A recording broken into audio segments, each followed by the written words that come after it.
అడిగినదేమిటో లిపి చిలిపిగా ముదిరిన కవితగా అది విని అదిమిన శోకులో ఉరి విడిచిన నెమలికి సవతిగా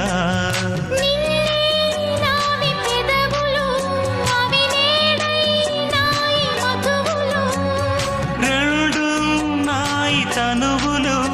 అవి రేపవ్వాలి మనువులు